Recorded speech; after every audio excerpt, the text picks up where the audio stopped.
నగేష్ బాబు గారు sir. B Venkata Nagesh Babu 2009 police officer. Yes sir. Sir ఈ మిగతా అన్ని ప్రాంతాల్లో పనిచేయడం లాంటి ఆర్డర్ వేరు, గుంతకల్ లాంటి హెవీ జంక్షన్లో పనిచేయడం అనేది ఒక పెద్ద టాస్క్ ఇది. ఎస్. ఎందుకంటే మీకు చెప్తాను ఇందాక అనుకున్నట్లుగా అన్ని రాష్ట్రాలు వస్తుంటాయి, క్రిమినల్స్ వస్తుంటారు, దాదాపు 90 ట్రైన్లు అంటే లక్షల మంది రోజు వెళ్తుంటారు వస్తుంటారు. ఇక్కడ క్రైమ్ నేచర్ ఏ విధంగా ఉంటుంది, ఇక్కడ అఫెండర్లు రకరకాల అఫెండర్లు చూస్తుంటారు, మిగతా వాళ్ళు వేరు, ఇక్కడ ఇంటర్ స్టేట్ గ్యాంగ్ ఉంటుంది, అదర్ స్టేట్ గ్యాంగ్ ఉంటుంది, రెండు మిక్స్డ్ గ్యాంగ్ ఉంటాయి.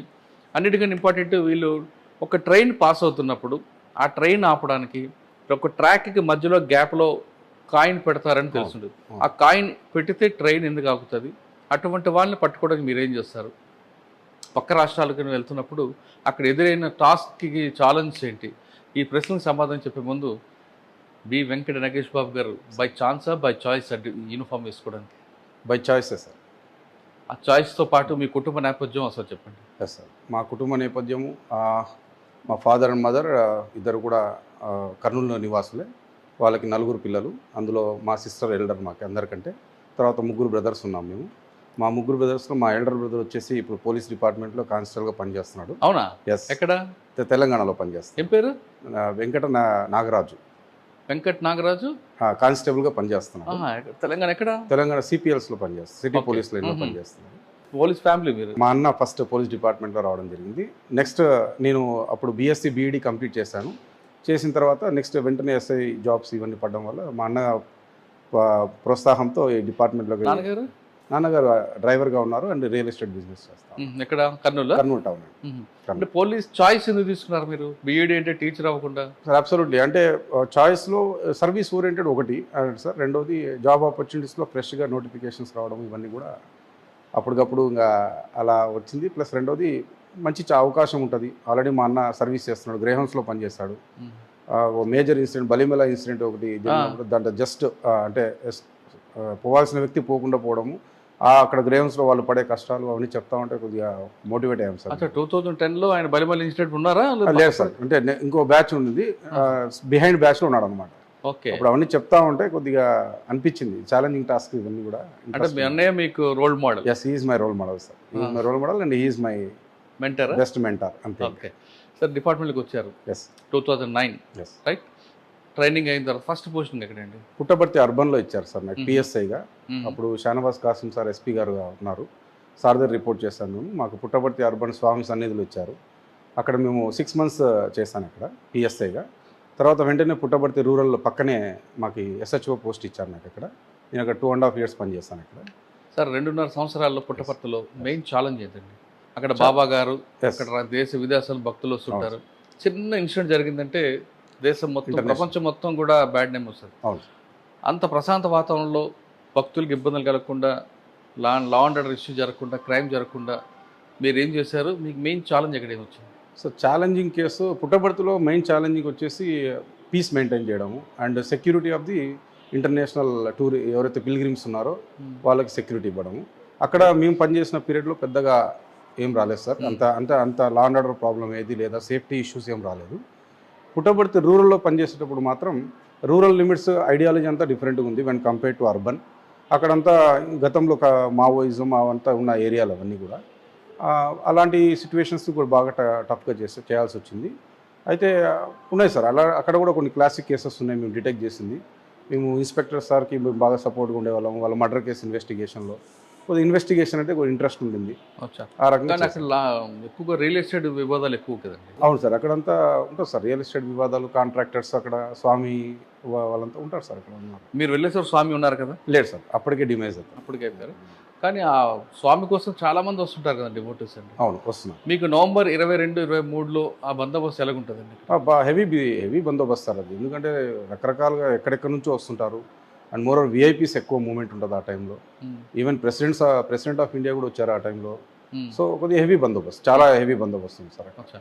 అక్కడ మీ టాస్క్ ఎలాగుంటుందండి సార్? అదే సార్, టాస్క్ అంతా అక్కడ ప్రొటెక్షనే sir. Only security and law and order problem కాకుండా చూసుకోవాలి అంతే. నా 6 months టెన్యూర్లో అర్బన్ పిఎస్ఐగా నాకు ఎటువంటి టాస్క్ రూరల్లో వచ్చాయి సార్. రూరల్లో టాస్క్ వచ్చేసి ఒక మర్డర్ కేసు ఇన్వెస్టిగేషన్ కొద్దిగా బాగా అనిపించింది నాకు. ఏంటండి అది? సార్ ఒక హస్బెండ్ని ఒక సొంత వైఫే కాంట్రాక్ట్ మర్డర్ చేపించింది. ఎందుకో? సమ్ అఫైర్, ఇల్లీగల్ అఫైర్ ఉంది. అంటే ఆ కేసుని మేము ఎందుకు స్పెషల్గా తీసుకున్నాం అంటే జస్ట్ స్పాన్ ఆఫ్ 6 అవర్స్లో ముద్దాయిని పట్టుకున్నాం. అంటే అర్ధరాత్రి అంటే 10:30 ఆ టైంలో మాకు ఫోన్ వచ్చింది. మేము సీన్కి రీచ్ చేసరికి 11:30 అయింది. ఆ 11:30 నుంచి మార్నింగ్ 6 లోపు ఆ కేసుని మేము ఛేదించేస్తాము. అంటే బిగ్ లీడ్ ఎక్కడ వచ్చింది? లీడ్ ఎక్కడ వచ్చిందంటే ఎక్కడైతే ఆ వైఫ్ డెడ్ బాడీ దగ్గర ఏడ్చే క్రమం కొద్దిగా డిఫరెంట్గా అనిపించింది. అండ్ మోర్ ఓవర్ ఇన్పుట్స్ అప్పుడే విలేజ్లో డిఫరెంట్గా వస్తూ ఉంటాయి. ఎవరు చేయించుండొచ్చు అనేది ఫస్ట్ పేరు ఆమెదే ఎక్కువ రివీల్ అయిందనమాట. ఈమె ఇక్కడ ఉంది, మరి డెడ్ బాడీ దగ్గర ఏడ్చే విధానం కొద్దిగా డిఫరెంట్గా అనిపిస్తూ ఉంది అనేది కొద్దిగా మేము ఆమెను అక్కడే సీన్లో ఉండి స్ట్రెస్ చేసాము. అండ్ మోర్ ఓవర్ డాగ్స్ వస్తాయి, మీ పని అయిపోతుందని కొంచెం చెప్పడం వల్ల ఆమె ఫంక్ అయిపోయి చెప్పేసింది విషయం. కానీ కాంట్రాక్ట్ మర్డర్ ఎక్కడ చేయించింది, ధర్మవరం రూరల్లో గొట్లూరు అనే విలేజ్ ఉంటుంది. ఆ విలేజ్లో ఉన్న వ్యక్తులకి కాంట్రాక్ట్ ఇచ్చినారు. ఎందుకండి? మోటివేట్ ఏంటి? మోటివ్ ఏం లేదు సార్, అతను రైతు, మొరటుగా ఉంటాడు మనిషి. ఆయన ఏజ్కి ఈమె ఏజ్కి దాదాపు 20 years డిఫరెన్స్ ఉంది. ఈమె చిన్న ఏజ్ కావడము, అతనిది పెద్ద ఏజ్ కావడము, కొద్దిగా మనిషి కొద్దిగా మొరటుగా ఉండడం ఆమెకు నచ్చలేదు. అండ్ తన కాంజుగల్ లైఫ్ ఇవన్నీ కూడా సరిగా ప్రాపర్గా లేకపోవడం వల్ల వేరే వాళ్ళతో అఫైర్ పెట్టుకోవడం, వాళ్ళతో మాట్లాడుకుని ఈయన కాంట్రాక్ట్ మర్డర్ చేయించాడు. పిల్లలు ఉన్నారు ఆమెకి? లేదు సార్, అప్పటికి లేరు ఇంకా. కాదండి, ఒకవేళ సెక్సువల్ ఇష్యూ వచ్చినప్పుడు ఆయన డైవర్స్ ఇవ్వచ్చు కదా, చంపడం ఎందుకు? సాధించింది అందులో ప్రాపర్టీ ఉంటుంది. అండ్ మోర్ ఓవర్ ఎవరికి అనుమానం రాదు, ఎవరికి అనుమానం, పొలాల్లో ఎక్కడో చంపేస్తే ఎవరో చంపినారు అనుకుంటారు అన్నట్టుగా ఆమె సీన్ క్రియేట్ చేయాలని చూసింది. కానీ అది సక్సెస్ కాదు. కానీ జైలుకి పోయి ఉంటుంది కదా? 100% జైలు పోయారు, అందరినీ పంపించేస్తారు. కన్విక్షన్ వచ్చిందా? లేదు, దాంట్లో కన్విక్షన్ అంటే ఇంకా కాంజుగల్ మ్యారిటల్ లైఫ్స్.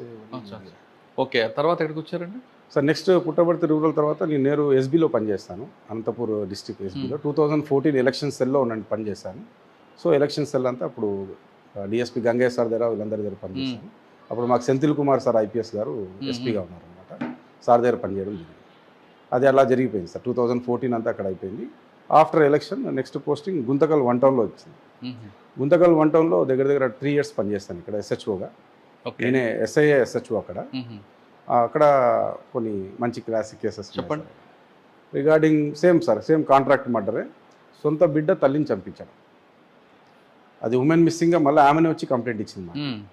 స్టేషన్కి కంప్లైంట్ ఇవ్వడం, బిడ్డనే వచ్చి కంప్లైంట్ ఇస్తుంది మా అమ్మ కనిపించట్లేదని. తీరా ఆరా తీస్తే అమ్మని, సొంత తల్లిని కాంట్రాక్ట్ మర్డర్ చేసి చంపించడం, ఆ శవాన్ని ఇక్కడ గుమ్మనూరు పొలాల్లో పూడ్చడం.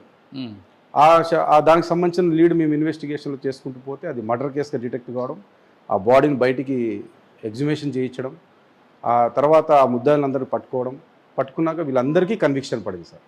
14 సంవత్సరాలు జైలు శిక్ష పడింది, ఇంక్లూడింగ్ కూతురు. ఇది కొద్దిగా మాకు సాటిస్ఫై అయిన కేసు ఇది. ఎందుకంటే ఆమె తల్లిని చంపాలని property sir, main property. 2 daughters ఉన్నారు. 2 daughtersలో ఈ ఎల్డర్ డాటర్ ఎవరినో ఇష్టపడి పెళ్లి చేసుకుంది. యంగర్ డాటర్ వాళ్ళమ్మ చూపించిన మ్యారేజ్ చేయించుకుంది కాబట్టి ఈ రకంగా చేసుకున్నారు. ప్రాపర్టీ విషయంలో చిన్న బిడ్డకి వెళ్ళి ఎక్కువ అమ్మ ప్రేమ చూపిస్తుంది కాబట్టి పెద్ద బిడ్డ హట్ అయిపోయి కాంట్రాక్ట్ మర్డర్ చేయించింది. ఓకే, ఇంకేమన్నాడు గుంతకల్లో అండి? సార్ గుంతకల్లో తర్వాత ప్రాపర్టీ కేసెస్ మేము ఎక్కువగా, దొంగతనాలు ఎక్కువ జరుగుతాయి ఇక్కడ. ఇళ్లలో దూరి దొంగతనాలు జరిగిన కేసెస్ని బాగా డిటెక్ట్ చేస్తాము. అప్పుడు కురుబ నాగరాజ్ అని ఒక నోటోరియస్ హ్యాబిచువల్ అఫెండర్, వాడు ఇళ్లలో దూరేది. వాడి దగ్గర 80 తులాలు రికవరీ చేస్తాను నేను.